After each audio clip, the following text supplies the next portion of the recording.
I'm Susie Landolfi, and welcome to Be Crazy Well. Now, why would a therapist say that? Because we all have mental health struggles, even therapists. The good news is we have so much more information about how we can be crazy well. On my podcast, we don't focus on what's wrong with us. We want to know what happened to us. We're going to explore how trauma affected us, both negatively and positively. That's right. I said positively. It's called post-traumatic growth, and it's a real thing. Be Crazy Well will share mental health wellness practices, the newest mental health research, and most importantly, how we all get to create the person we deserve to be and the life we deserve to live. So join the mental health evolution and be crazy well.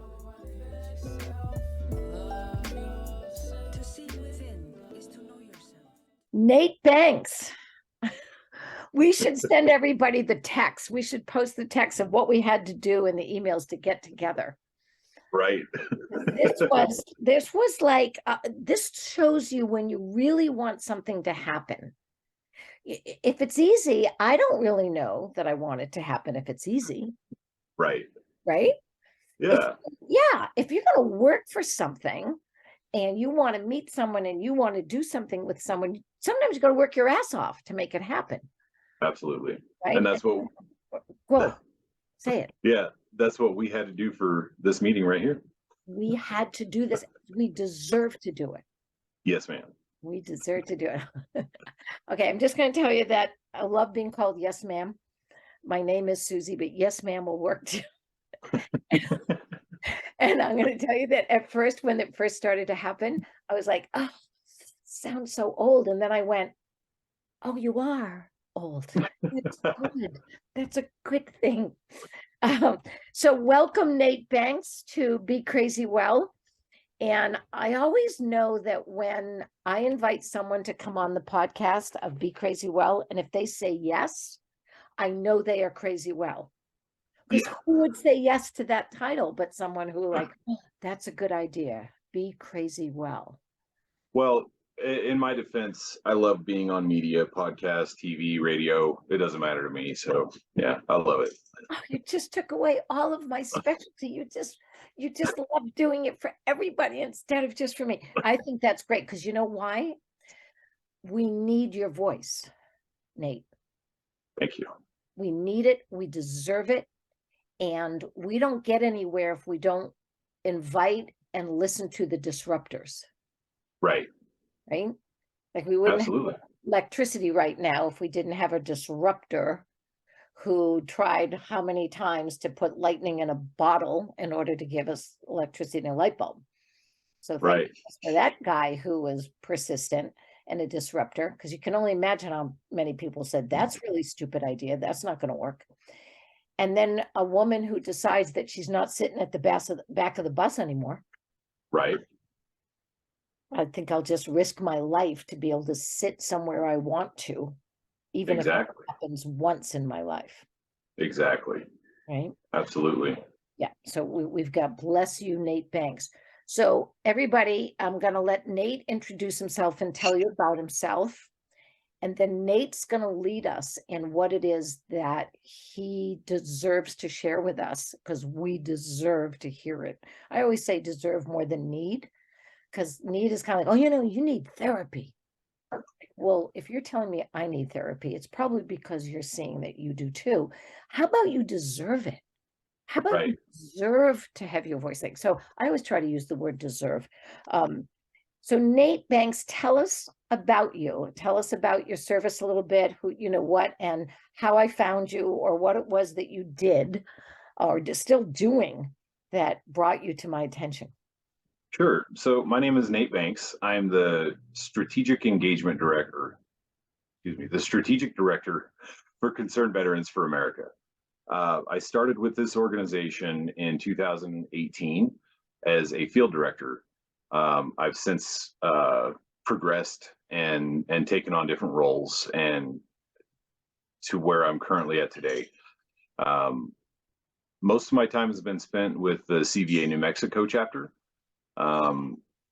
and I moved to Colorado, which is my home state. It's where I grew up last year and towards the end of last year. I spent 7 years and 4 months in the Navy. I deployed, or I was an aviation electronics technician. I worked on radar and weapon systems on really expensive aircraft. Let's see. My first duty station was on the pre-commission unit Ronald Reagan. So it was before the USS Ronald Reagan CVN 76 was commissioned, before she was actually a naval ship. She was still in the shipyards being built. I checked in shortly after they had placed the superstructure on top of the flight deck with one of the largest cranes in the world. It was really a cool thing to be able to experience and be around. Mm-hmm. So while the ship was still being built at Newport News Shipbuilding, several of my shipmates and I had volunteered to deploy on the USS Theodore Roosevelt. And this was in August of 2001. Well, as we were actually in a pre-deployment brief, talking about what to expect and how it's going to go from some our senior chiefs that had, and more senior NCOs that had been there, and kind of telling us what to expect and how they expected us to represent the Ronald Reagan on that deployment. Well, we were in a pre-deployment brief, and my senior chief ran through the door and said, "A plane just struck the World Trade Center." Wow. And this guy was not afraid to crack jokes, irreverent jokes, dark humor. We just thought he was trying to pull a joke on us. And then he comes up a few minutes later and tells us that another plane had struck, I believe this one was the Pentagon. So, okay, fool me once, shame on me. So we all ran downstairs to check out the TV to see the news, what was going on. And I got down there just in time to see the second plane hit the second tower. And so it really changed the mood in that room and in that meeting. And, it went from essentially what was a training deployment to a combat deployment. We were the first carrier battle group to deploy after the towers were struck, after the Pentagon was struck, after the plane went down in the field in Pennsylvania. We answered the call and responded. We punished the Taliban, who were harboring Al Qaeda. We destroyed Al Qaeda in the first 5-6 months that we were on station. Now, one of the fun things about that deployment, or one of the fun facts about that deployment, is we had set a post-World War II record for consecutive days at sea without hitting a port at 159, which is more than 5 months straight. Wow. And it has since been matched by one other ship, it had since been matched by one other ship a few years ago. And then when the pandemic had come along, and the way various governments had responded to it, including our own, there were multiple ships that had stayed out beyond the 200-day mark as a result of that. So my record no longer stands, but it was a fun bragging right to have at the time. So we get back from our deployment and check back into the Reagan, and after a very truncated period in the shipyards to be overhauled after deployment, the Roosevelt was asked to surge across the Atlantic again in support of the invasion of Iraq. And they were looking for ship's company billets, with a billet being a personnel station there. They were looking for open positions on the ship for sailors from other ships like mine to come in and fill in those gaps. So I did it again. I volunteered to go from the Reagan temporary duty to the Theodore Roosevelt, and was there on station for the invasion, for shock and awe. and then came back to the Reagan, finished out my sea duty there, transferred to Lemoore, California, Naval Air Station, Lemoore, California, and spent my shore duty years there. I got out in 2007 and moved to New Mexico, where my sister was living. I was going to go to school, live there rent free, and then go about my career. So I worked in the energy industry. That's what I went to school for. And after two different downturns in that industry, I decided that it was too volatile a market to really raise a family with. Whenever it was good, it was great. Whenever it was bad, it was terrible. So, and a lot of that had to do with the decisions that were being made in Washington, D.C. And in addition to, in Saudi Arabia and some of the other OPEC nations, the large oil and gas producing nations on the planet. I worked in law enforcement briefly, and at this point, I tell people that's a job that I don't know if you could beat me back into taking. I wasn't a huge fan of that, but what it did eventually was, what it did eventually was bring me to where I am now. Started volunteering on a presidential campaign for Gary Johnson back in 2016, and met who was going to become the future state director for Americans for Prosperity, New Mexico. My wife started going to educational trainings that were being held by that organization that I had no idea about.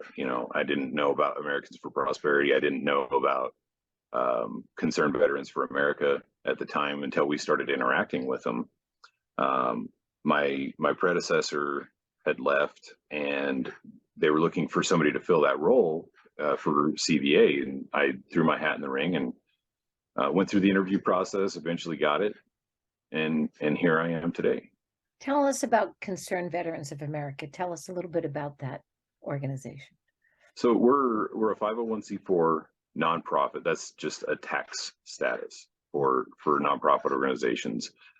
We are a policy advocacy organization. We're nonpartisan. We look at the issues and we work on the issues regardless of who's in Congress, who's in the White House, who the senators are. We don't get distracted by partisanship. Instead, we find allies, and we find ways to work with anyone to do good and no one to do harm. So wait a minute, say that again. I want everybody to hear that. Yeah, we unite with whoever's there because we'll work with anyone to do good and no one to do harm. Right. So yeah. As a therapist, it's do no harm. Right.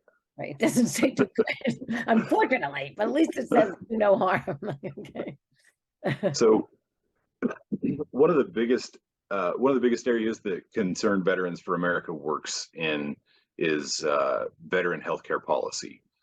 I'm sure there's going to be some folks that watch this that are going to remember the Phoenix VA scandal in 2014.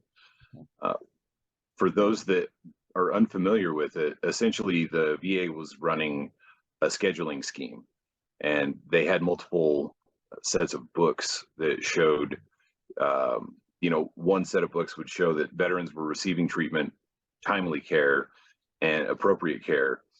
And they had a secret set of books that showed the delay tactics, the denying tactics that were happening without the veteran's consent, without the veteran's knowledge. And as a result, they wound up doing an investigation after the story broke on it. And they found out that 75% of VA facilities across the nation were operating similar schemes. So scheme sounds like scam as well. It's got the same schematic. put Yes. here. So I just love to say things that are, so a scheme is me putting together an idea or a plan, but doesn't necessarily mean that it's fraudulent or harmful. Right. This is harmful and Yes. fraudulent. I just So want to say it. to to shine some light on how harmful it was and how absolutely despicable this controversy was, this scandal. They were running those manipulated wait times in order for their administrators to receive bonuses. Ah, As a result, 39 veterans died from the Phoenix scandal alone. And so essentially what that means is the VA was willing to trade the lives of 39 of my brothers and sisters so that their administrators could receive their bonuses. and their numbers could look right. In other words, they could look like they're doing no harm and they're doing good. Let's just put it Exactly. right. We're fulfilling our promise, our mandate, our mission as Exactly. yeah. Yes.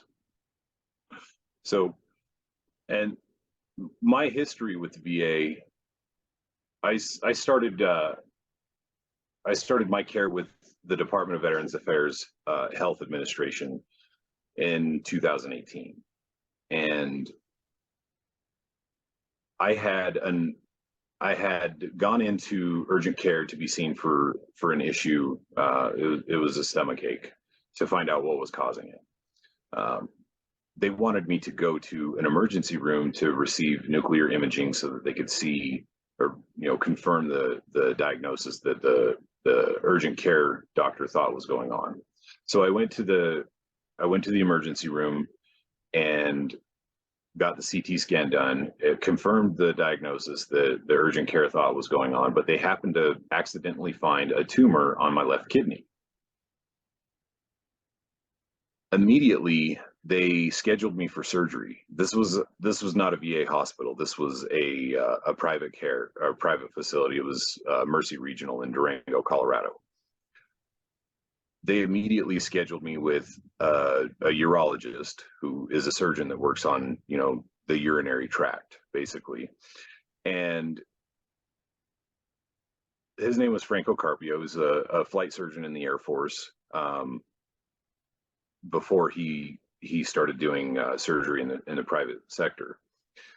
The hospital there in Durango, the Mercy Regional, they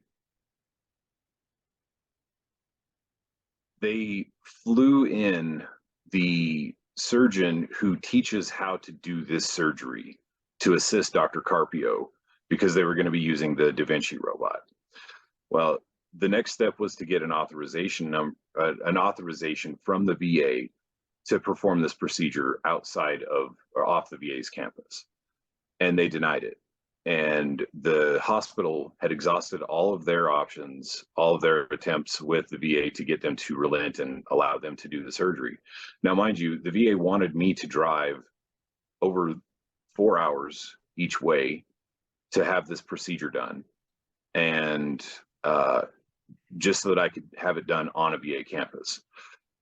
The CVA was able to get a bill passed into law off the heels of the 2014 scandal called VA Choice. And to anybody that had actually experienced it, it was anything but choice. They had their requirements that the veteran had to meet 5 out of these 6 requirements. They included drive time, wait time, whether or not they could perform the procedure. Anyway, the patient had to check 5 of those 6 boxes off. And if you couldn't, then it was denied. So I wound up having to get one of my congressman's offices involved in it. And within a couple of days after his office had gone and talked to the VA about it, I got my authorization to have my surgery done off the VA's campus because it was in my best interest, right? It was a hospital. It was a hospital that was close to home. It had my support system within a 30-minute drive of the hospital. Which we know And helps you heal better. So just just so that we know that just isn't for comfort, or just for convenience. It's Right. we know that a support system being close by to anybody that has any kind of operation or procedure, they heal better quicker. It's more Yes, successful. So I just want to say that's part of your medical care is having support absolutely. near you. Just want to say that as a therapist. So another thing that goes into healing is pain management. The When you manage your pain better, the quicker and better you heal. That's true. And the drive that was going to take for me to get to from Farmington, New Mexico to Albuquerque, New Mexico, from where I lived to where the VA hospital is there, it was going to be a 4-hour drive I've for done all it. of my for all I've of my done that follow. drive several times. So I want you to know that I can corroborate that with you because I've done that drive. Yes. So that was going to be all of my follow-up care. That was going to be after I was released from the hospital to go home, was going to be that miserable drive for 4 hours, and then any follow-up care was going to have to be driven back down there and again, so 8 hours round trip.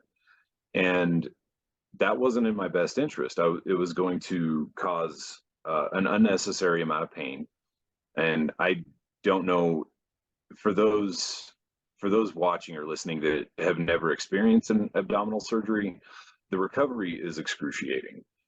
This was my second abdominal surgery, and it was terrible. It's Even awful. It's just your core. There's nothing you do without your core, right? right, Even go to the bathroom, like right, anything, there's nothing you do. Just looking to your left, I just used my core. So right. anything in here, so there's absolutely nothing you can do without causing pain when you have abdominal. I actually donated a kidney, so I want you to know that. Oh my goodness, bless So you. I get this whole, I know the pain.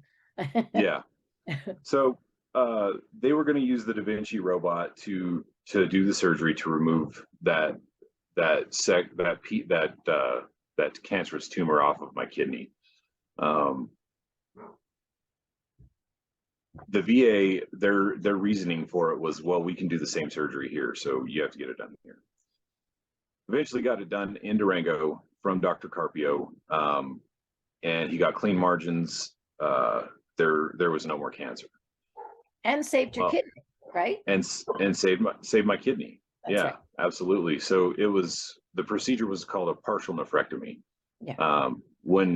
When you donated yours, that was a total nephrectomy. Mhm. So they removed a small piece of my kidney. I still have full kidney function after the surgery. And the day I got home from the hospital, I received a phone call saying that I had been hired to be the field director for Concerned Veterans for America, New Mexico. Talk about helping your healing. Yes, Never mind, now you get this whole story and experience now that's going to make you even better at the job. right. So fast forward 1 year. So I had that surgery done on June 10th of 2018. And fast forward to June 10th of 2019. I had just completed a meeting, a work meeting. It was a remote meeting, just like we're doing right now. And I had this very strange sensation in my abdomen. The previous condition that they were checking for at urgent care, when they found the cancer, because they tested it, they sent it to pathology, and they discovered that it was a renal cell carcinoma, a cancerous tumor on my kidney. When they found that, they were actually looking at my large intestine for diverticulitis, Mhm. which is when your colon develops little pockets. It's called a diverticuli. Whenever those get infected, it's diverticulitis. So Really uncomfortable, painful, it again, is. affecting your nutrition, everything about your life. And that's a condition that actually killed my granddad. So he had a bowel perforation from diverticulitis, and he died from complications from the surgery 2 years before I was born. So it was fairly concerning for me because of the family history of that. But I was living in Albuquerque at the time. I was just 35, 40 minutes away from the VA hospital at that time. and the ER at the VA hospital in Albuquerque was actually able to get people in a lot quicker than most of the other ERs in the city. So that Different experience with the VA now. So now you've just had a bit of a shift.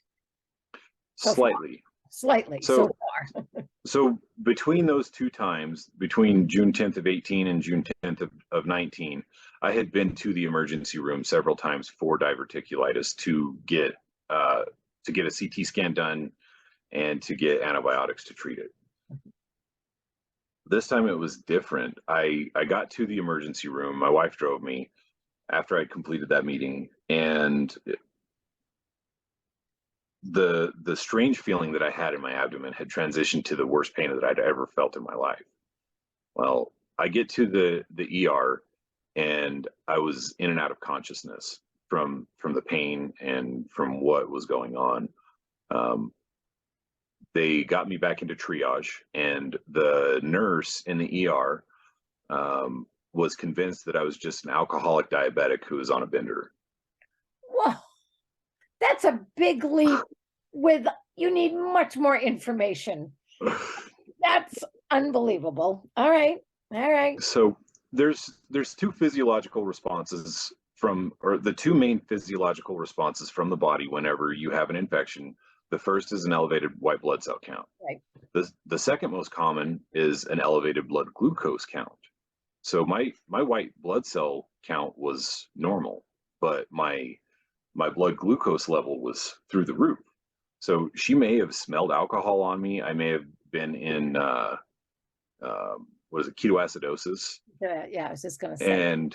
and that could have been where she got it from.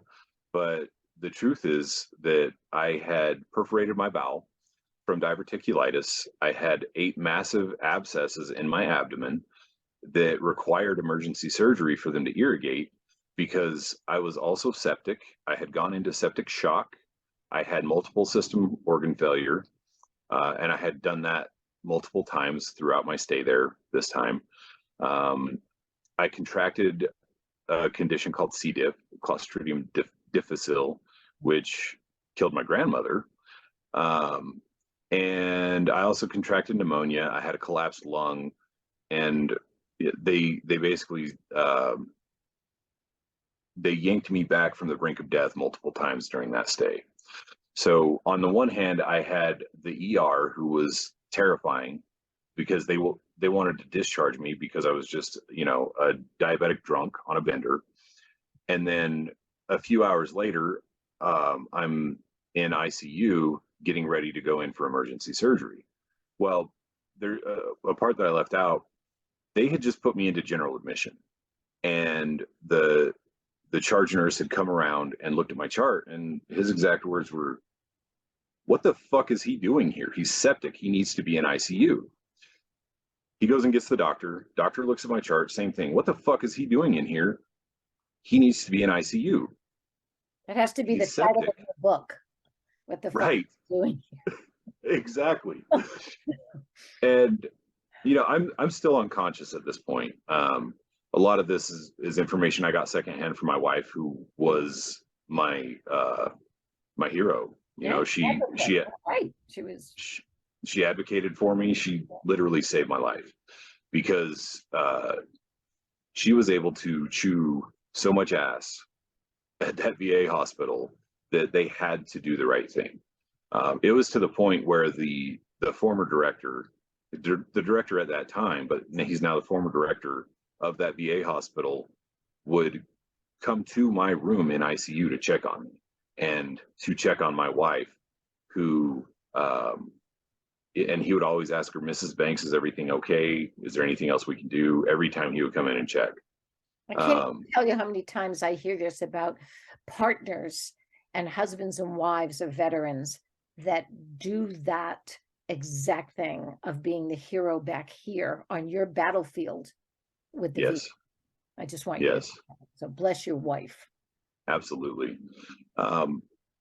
So they finally got me stabilized, and because I don't know how many days they were pumping me full of IV antibiotics. and pain management drugs. And like I said, I was not lucid during this time. I was in and out of consciousness. I was on the brink of death multiple times. Eventually, I was stable enough. They wanted me to go down to radiation or to radiology to get imaging done to see what was going on down there.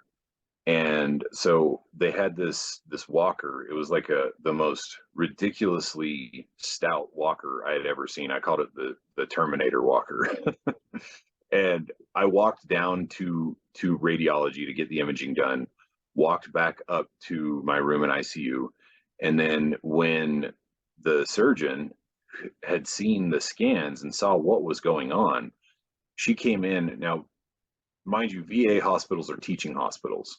So my attending surgeon, who was Dr. Kingsley, came in with her minions, and that's what she called her interns and residents. So she comes in with her jaw dragging on the floor, and each of her minions' jaws are dragging on the floor. And they were just in absolute shock at the fact that I was able to walk down to imaging to get. That's where I was going at this point when you said walk. I'm like, walk. Yeah. They're absolutely beside themselves that I could walk down there and back because, spoiler alert from earlier, I had 8 massive abscesses in my abdomen. She had to do emergency surgery to irrigate that to make sure that the infection could clear up and the sepsis wouldn't kill me. I spent 9 days in ICU, 12 days total in the hospital, over 9 days without eating a bite of food. And it was a very terrifying, one of the most traumatic, if not the most traumatic experiences of my life.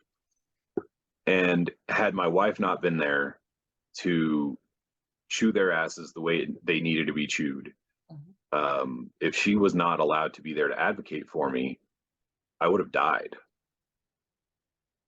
Period. So I'm hearing this story. I want to hear more Yeah. of it, and because we got another good 25 minutes. What? Now it's 2023. Yes. 5 years from that now. No, 4 years from that now, right? Yes.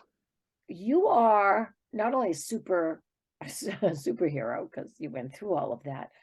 You have an experience and information that is life-saving, but more than that, life-changing. Yes. System we call the VA. Right. And that is as important. That was one of the things that probably the most important thing, because I didn't know all this other story. I just knew what you were fighting for, fighting with, and that's how we get this change happening. Yes. So continue the story and get to that part where you share with us what we can all do, what CVA is doing, what needs to be done. So what's happening now, what needs to be done, and how we can help. Oh, absolutely. We have CVA chapters in multiple states across the country. The best thing that you can do to try to, if you want to get involved, if you want to help us, and I'll fill in more information in a little bit about what it is that we do and how we do what we do. But if you are curious about the organization, what our mission is, what it is that we do, what we work on, please go to our website, cv4a.org. Click. There's a lot of different resources and information that you can find there. It'd be great to read our mission and what it is that we do. If you find that you like what it is that we do, there's a section on there called Take Action. You can sign up to be a volunteer with our organization. We treat our volunteers like the people that they are, the most important members of our team. We have a lot of fun. We get things done. Sometimes it's taking grassroots action, signing surveys. Sometimes it's we'll get volunteers together and we'll make phone calls into certain districts or a certain representative's district to ask them to apply pressure to their elected representative or senator or the president. And we do all of this to try to advance policy. So I've mentioned a couple of them already. One of them was the VA Choice Act, which was supposed to expand community care options for veterans because the VA was obviously overloaded. They couldn't handle the workload that they had, and but at the same time they didn't want to let any of those appointments go off the VA's campus. Which creates fraud. That's what happened in Phoenix. Like when you don't want to be accountable and be transparent and admit you can't do something, then you're going to hide something. Right. So getting back to the story, I was eventually released from the hospital after 12 days. I made a full recovery. It took, the recovery after the hospital was about 2 months just for me to get to about 80%. During that time, they had prescribed a drug, a pain management drug that works on the central nervous system side of pain called gabapentin.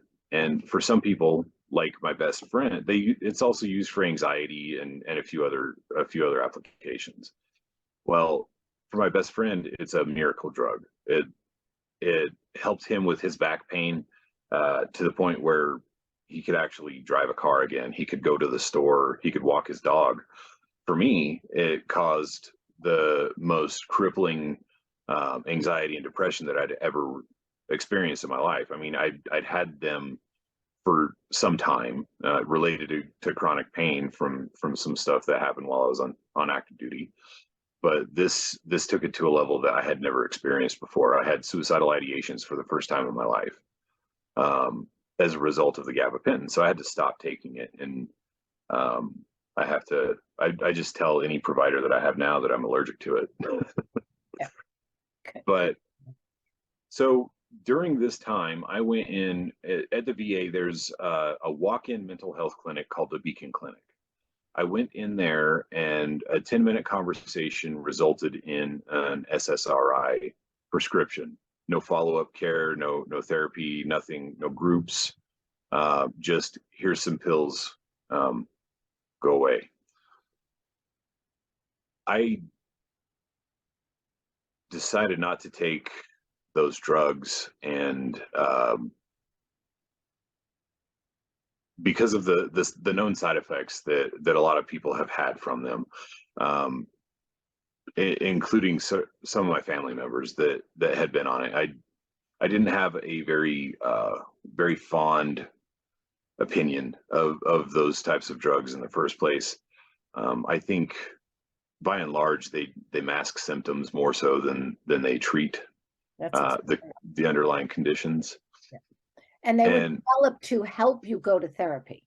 I just want to say, the minute that doctors were allowed to prescribe that without mandatory counseling, without that requirement that this is the protocol, the medication plus therapy, they go together. You don't give one without the other if you're going to prescribe medication. It's malpractice. Yeah. It's malpractice. We should say what it is. They're not cures.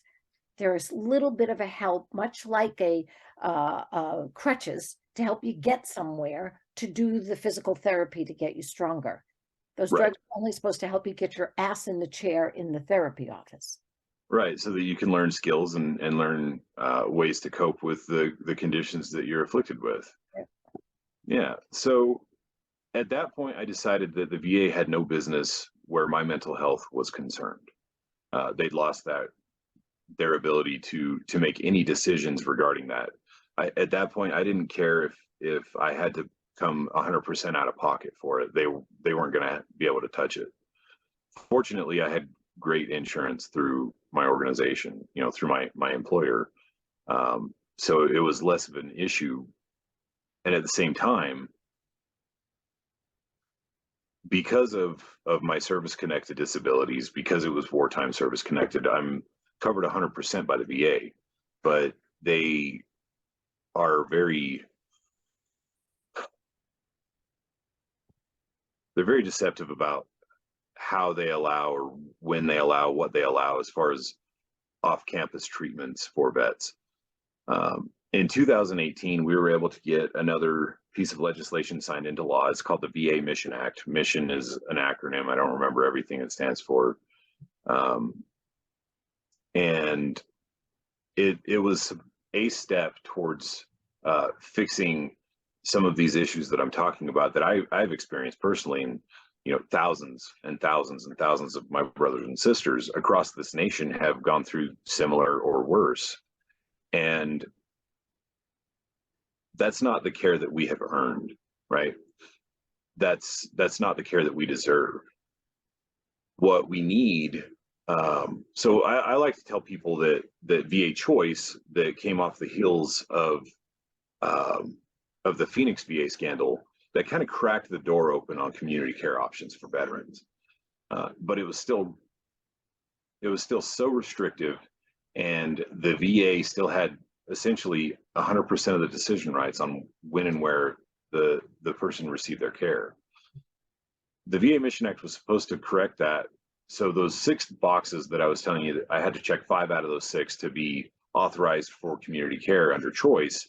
They reduced that to where now I only had to meet 1 of them. So if it was a wait time issue, or if it was a drive time issue, or the criteria was basically the same, but I only had to check 1 of those boxes instead of 5 of them. It's great in theory, but when the VA put it into practice, they didn't do a very good job of it. They would follow their own internal policies. They did a poor job of training their staff in the community care office what the veterans' rights were under this new law. They failed to implement the access standards the way that they were written and codified into law. But what it meant for me and for my organization is that there's more work to be done. There's far more work to be done. So in 2018, the VA Mission Act was passed, but they were still very, very hesitant to let any vets get any care out in the community. And a lot of times they would tell the vets things on the phone, and when they were talking to community care, to try to get them to keep their appointments and their care at the VA. Well, like I said, with my mental health care, I was fortunate enough to be able to move that off campus without the VA being able to say anything other than they weren't going to cover it. Not everybody is that fortunate. Not everybody has coverage like I do. And so there's a lot of folks that are dependent 100% on the VA for their health care. Everything. And so if we fast forward again, I had another procedure in January of 2019 to have a section of my large intestine removed, the disease part that had perforated and all that. It was the same surgeon, Dr. Kingsley. She operated, and a surgery that was supposed to take 2 hours, 2.5 hours, turned into over 12 hours. And a scar this big turned into a scar this big, due to scar tissue and things from some of my other surgeries. Well, the recovery from that wasn't quite as difficult, but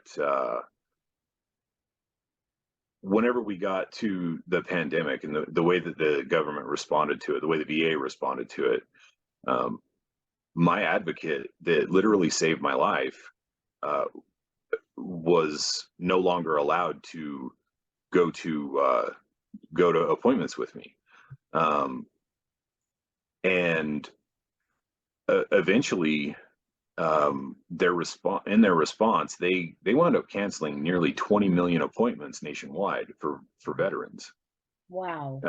During I think it was a 16 or 18 month period between 2020 and 2021, they canceled almost 20 million appointments without notifying the veteran, without getting authorization from the veteran to cancel or change the dates on their appointments. like I said, I have to get CT scans done every 6 months now because of the cancer that was on my kidney. Sure. Well, they had canceled a number of my appointments. I think three of them for CT scans. I wound up going about a year and a half without getting a single scan.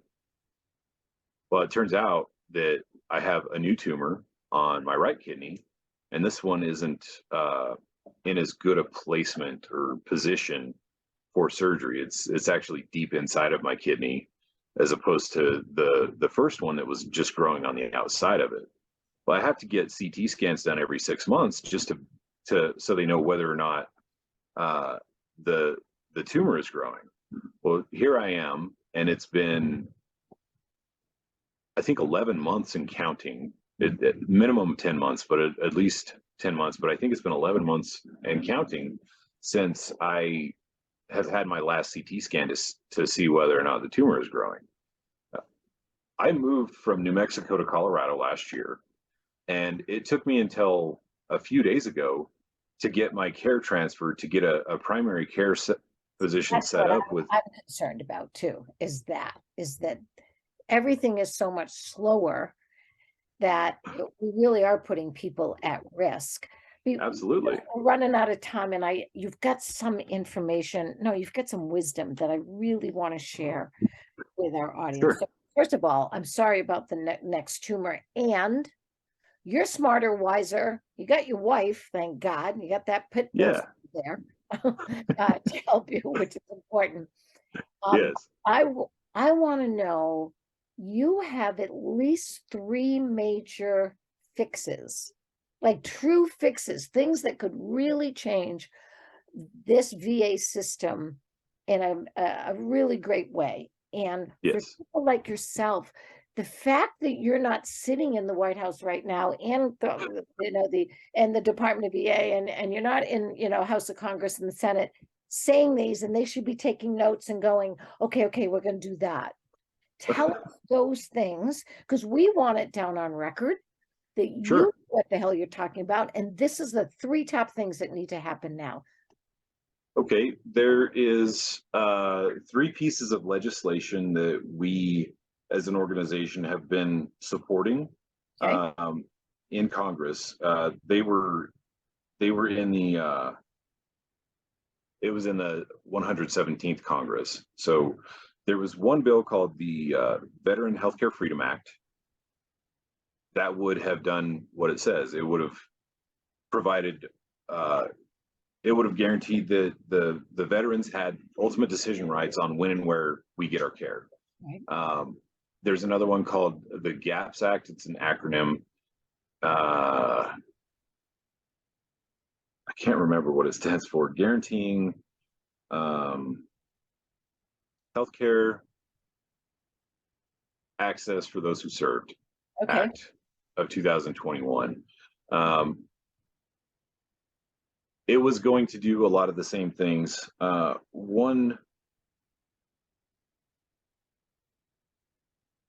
Let's see, so for the GAPS Act, we were actually able to get a few of the items that we were wanting from the GAPS Act passed at the very end of the 117th Congress on that last omnibus bill that was awful, that really shouldn't have gone through in the first place. Okay. But for reasons that we don't have time to go into, but we got three sections from the GAPS Act included in that. That was codifying wait time calculations, which means that there'll be a standard way across the VA for each facility to calculate their wait times. Community care self-scheduling pilot. The bill pilot self-scheduling for veterans to access local providers. It was a common sense reform that is already available for most in the private sector. Veterans should have the same ease of access when using the VA system. I Right? have that. Because I've done it. You're right. It's absolutely magnificent when we can make our own appointments right on that app. and then the telehealth strategic plan, which is it's going to have the VA look at what barriers they can remove to incorporate more technology and more ways to service their community that my community that they're tasked with providing healthcare for. Whenever I have tried to get telehealth appointments in the past, because I don't like going on campus at the hospitals unless I absolutely have to. So I try to do as many of them through telehealth as I can. But I was told that only attending physicians are allowed to do telehealth appointments. This was at the very least at Raymond G. Murphy in Albuquerque, the VA hospital in Albuquerque. I don't know if that was VA wide. That was one of their own internal policies. But that's one barrier that they could remove and open it up to where residents and other doctors that aren't attending physicians can conduct those appointments through telehealth. What Uh, about what about smaller? I'm sorry, I just interrupted you. That I'm just looking at my clock. I want to get the. Do you see when we were talking about the Farmington to Albuquerque for the hospital? I get that for big hospitals we can't have them in every 10 miles. I get that. right.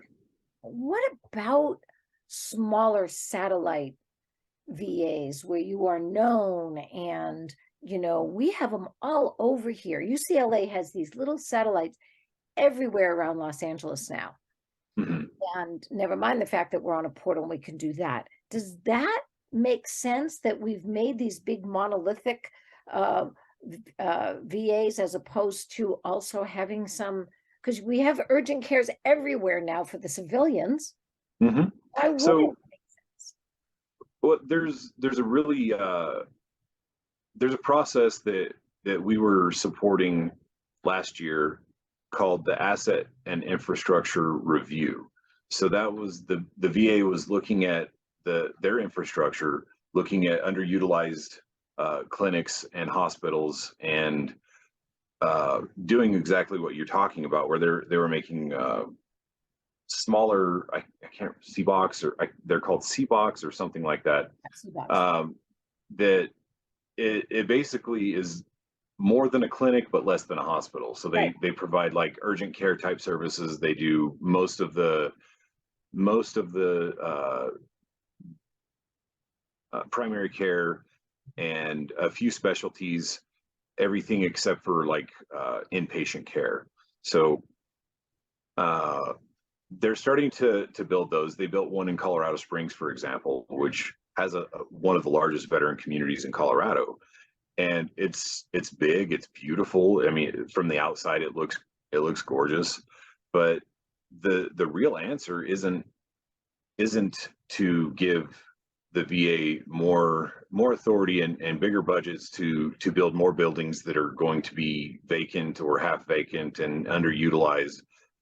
The real answer is to allow veterans to have the decision rights over their health care, because human beings are more capable of and more interested in their own care than any bureaucratic, monolithic, top-down, poorly run, single-payer healthcare system could ever do for humans. So I could have been sitting in the doctor's office today with 2 or 3 veterans. It's like, we're not the problem. It's not the civilians going, oh, we don't want those men and women here. Correct. It's VA trying to keep itself alive. Keep its Yes. job alive. And it's very similar, or it's the only federal benefit or program that the user doesn't have a say in where they utilize it. So if I use my VA loan, which is a benefit that I get through the VA for my service, I don't have to go to a VA realtor or a VA real estate mortgage loan officer. If I'm using my GI Bill, I don't have to go to a VA college or university. Right. I take those dollars that were allocated for the veteran and I use them in the private sector or in the economy, as some of my army vet friends like to call it. It's the only one other than I think Indian Health Services that you have to use there. But I'm not 100% on this, but I think IHS may actually service in other areas if there's not an IHS provider near them. I don't know that much about that system, but The answer is to give us the decision rights, cover the cost, like just like you're supposed to be doing right now through community care, but let me be the arbiter of my own healthcare decisions. Well, let me get this straight. We're going to give you the right to go on a mission, figure it out, and put your life at risk and protect us and follow through on a mission, but somehow you don't have the ability to decide who you want to go to for your health care. I just want to, Correct. right. So you don't have that capacity, but you No. do have the capacity to save the world. Just trying to put this in. Listen, here's what we need to do, because it's we're almost done with the hour and I don't want to run out. I want you back. So Sure. we're going to do this again. Okay. Pick up, and not only are we going to give suggestions, you're going to lay it out how this could work. Like, we've got to get Sure. down to the nitty gritty of, like, look, this is how it can be paid for. Right. This is the credit card that we could give every veteran that has, and you just go in the same way I did today to my doctor and gave him my Medicare card. Mhm. And they went, terrific. And then here I have some extra shirts too. So I got these little cards, they're called cards, and you go and give them and they just go, you're done. You're good. It's all covered. One idea that I like, I haven't heard it put into legislation yet, but one of the ideas that I like is to cover veterans with a catastrophic type plan, right? Where it's got high copays and high deductibles, but then there could be another budget item that allocates funds for HSAs for those veterans, so that the HSA covers the cost of the copays and the deductibles, or a larger portion of it, and then the catastrophic plan would cover, big services like surgeries and things like that. You, or I'd have to cover you. You are a Yeah. catastrophic plan. I am. And I we're have so been. glad you're here. Oh, thank you. And that the one thing I can say for all, I've had 2 little cancer things removed, that's all. And of course, cancer is when your body's not functioning correctly. It's not a thing, it's an anti-thing. So one of the things we wish you is this idea that you get to laugh and you get to feel great about what you're doing. And you get to tell your body that, by the way, start functioning the way I need you to function right now. We need you, Nate. We need you for a long time, because you are a wise elder now, even though you're too young to be one. You're a wise elder because of your experience. And that experience gives you credibility. I don't want to hear from people about how we're going to fix the VA that has never used it. Right. I just want So, sorry, did I say something inappropriate? But yeah, no. if you don't go there, don't tell me how to use it. Don't tell me how. There's a congressman from Ohio that just introduced a bill that would require government employees to utilize VA services instead of the DC exchange that they use right now as a result of Obamacare. There you go. So look, bless you. Bless you. We'll have you back, everybody. This is Nate Banks. Look up CVA. And you'll love this. My theme song is called Be Your Best Self. It's by Calvin Love. Look him up. He's a terrific songwriter. I will. Nate Banks, we're going to have you back. Please tell everybody at CVA how much we appreciate them. Okay, and can I have just one little second or one little moment for a call to action? So, like I was saying earlier, if you like what we are doing, if you like the ideas that I've been putting out there, we work to make change in this world. We work to change the systems that are in place. So if you want to join us, go to cv4a.org, click the Take Action button, fill out the information, become a volunteer with us, become one of the most important members of our community, and see the change, be the change that you want to see in this world. cv4a.org. Find us on Twitter. Put that in. We'll put that in the bio so that they can see it as well. So absolutely. You give me a picture, we'll do it. So also follow us on social media. It's at Concerned Vets on Twitter, Concerned Veterans for America on Facebook, at Concerned Vets on Instagram, Concerned Veterans for America on YouTube.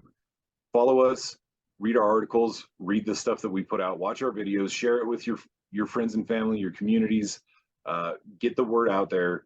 And get in touch with us so that we can grow our Army and we can make change better, faster, and more lasting.